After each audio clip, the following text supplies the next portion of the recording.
विषय प्रारंभिक हिंदी वर्ष 2022 के लिए। यह केवल प्रश्न पत्र है और जैसा कि आप लोग दोस्तों जानते हैं, समय हम लोग को मिलता है 3 घंटे 15 मिनट का। इसमें 15 मिनट आप लोग को पढ़ने के लिए मिलते हैं पेपर को, और 3 घंटे का समय होता है पेपर को करने के लिए। इसका पूर्णांक है 70। जो चलते हैं पहले क्वेश्चन की तरफ। इसमें पहला क्वेश्चन कह रहा है शुक्ल युग के निबंधकार हैं। आप लोग को शुक्ल युग के निबंधकार बताना है। यहाँ पर 4 ऑप्शन आप लोग को मिल जाएंगे, चारों में से कोई एक सही है, उस पर टिक कर लीजिएगा। आपका ये क्वेश्चन मिलेगा आपको 1 नंबर। इसमें आप अगर कर देते हैं तो 1 नंबर आपको मिल जाएगा। इसका पहला ऑप्शन है पद्मलाल पुन्नालाल बख्शी, दूसरा ऑप्शन है राम कुमार वर्मा, तीसरा ऑप्शन है राम नरेश त्रिपाठी और चौथा ऑप्शन है महादेवी वर्मा। अब आ जाते हैं दोस्त क्वेश्चन नंबर दूसरे की तरफ। निम्नलिखित कृतियों में से किसी एक लेखक का नाम लिखिए। ये 4 ऑप्शन आप लोग को दिए गए हैं, किसी एक लेखक का नाम लिखना है। अब प्रश्न नंबर ग की तरफ आ जाते हैं। चिंतामणि किसका निबंध संग्रह है? आप लोग को बताना है चिंतामणि किसका निबंध संग्रह है। इसके लिए भी आप लोग को 1 नंबर मिलेंगे। अब प्रश्न घ की तरफ आ जाते हैं। प्रश्न घ में कह रहा है रामधारी सिंह दिनकर को किसी एक रचना का नाम लिखिए। रामधारी सिंह दिनकर की किसी एक रचना का नाम लिखना है आप लोग को। प्रश्न नंबर ड की तरफ आ जाते हैं। शुक्लोत्तर युग की समय सीमा बताइए। आप लोग को बताना है शुक्लोत्तर युग किस समय से किस समय तक था। इसके लिए भी आप लोग को 1 नंबर मिलेंगे। अब आ जाते प्रश्न नंबर क की तरफ। निम्नलिखित रचनाओं में से किन्हीं 2 रचनाकारों के नाम लिखिए। इस क्वेश्चन में आप लोग को 2 नंबर मिलेंगे। यहाँ पर 4 ऑप्शन दिए गए हैं आप लोग को, इनमें से किसी 2 के रचनाकारों का नाम लिखना है। पहला ऑप्शन है रामचंद्रिका, दूसरा ऑप्शन है उद्धव शतक, तीसरा ऑप्शन है कश्मीर सुषमा और चौथा ऑप्शन है कामायनी। प्रश्न खा की तरफ आ जाते हैं। रीतिकाल के किन्हीं 3 कवियों के नाम लिखिए। अगर आपने 3 कवियों के नाम लिख दिए तो आपको मिलेंगे 3 नंबर। निम्नलिखित गद्यांश को पढ़कर उसके नीचे दिए गए प्रश्नों के उत्तर दीजिए। आप लोग को इसके लिए मिलेंगे 8 नंबर। इसमें 3 क्वेश्चन आएंगे। पहला क्वेश्चन का आपको मिलेगा 2 नंबर, दूसरे क्वेश्चन का आपको मिलेगा 4 नंबर और तीसरे क्वेश्चन का मिलेगा 2 नंबर। यहाँ पर मैं आप लोग को वीडियो के माध्यम से मैं आप लोग को दिखा सकता हूँ कि कौन सा ये गद्यांश दिया गया है।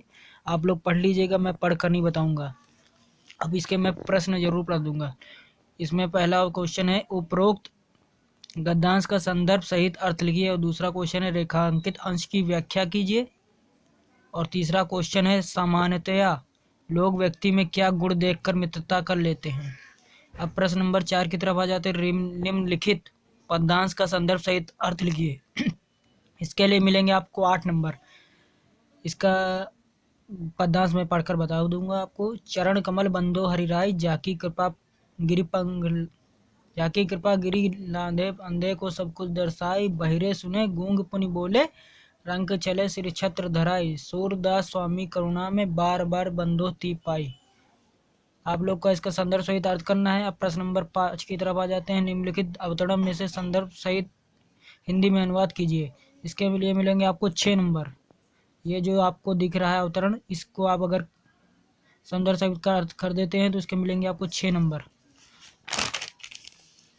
अब आ जाते हैं प्रश्न नंबर ख की तरफ। निम्नलिखित में से किन्हीं 2 प्रश्नों के उत्तर संस्कृत में लिखिए।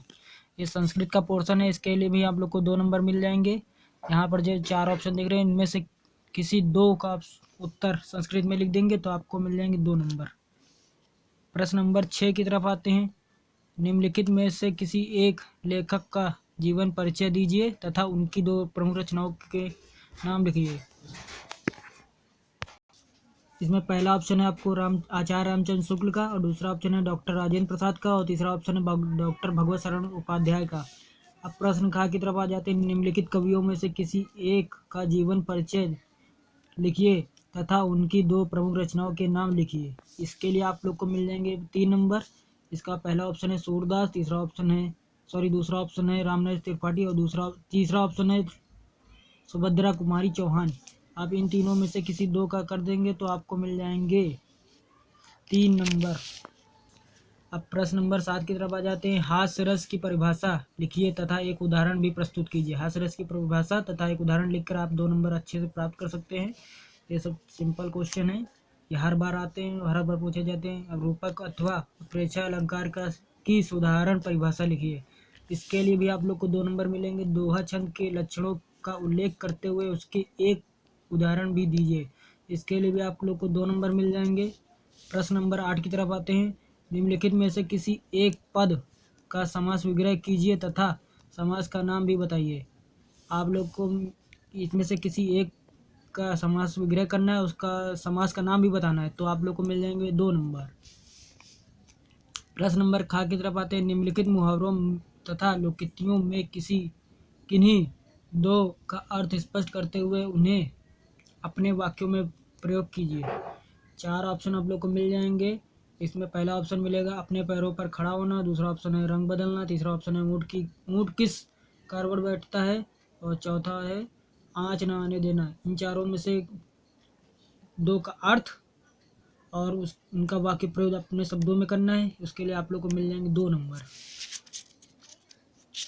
अब आ जाते हैं प्रश्न नंबर ग की तरफ। निम्नलिखित में से किसी एक के 2 पर्यायवाची शब्द लिखिए। 4 ऑप्शन आप लोग को मिल जाएंगे।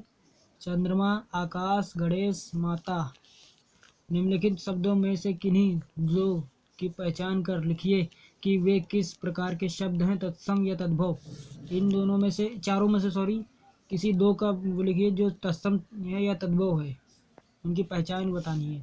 अब निम्नलिखित शब्दों में किन्हीं के 2 विपरीतार्थक शब्द लिखिए, मतलब ये जो शब्द लिखे इन्हीं का उल्टा आपको लिखना है किन्हीं 2 का। इसके लिए भी आप लोग को 2 नंबर मिल जाएंगे। सारे प्रश्न 2-2 नंबर के हैं।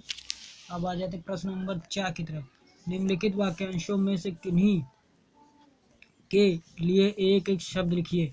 यह वाक्यांश के लिए एक शब्द है, इसके लिए भी आप लोग को 2 नंबर मिल जाएंगे। इसके पहले ऑप्शन में मिलेगा जिसे कोई भय नहीं है, और दूसरा ऑप्शन है ऊपर की ओर जाने वाला। मुझे आशा है कि वीडियो आप लोग को पसंद आई होगी। तो वीडियो अगर पसंद आए तो वीडियो को लाइक करना और चैनल को सब्सक्राइब कर लेना, क्योंकि ऐसे ही मॉडल पेपर की वीडियो मैं आप लोग के लिए लाता रहूँगा। तो जब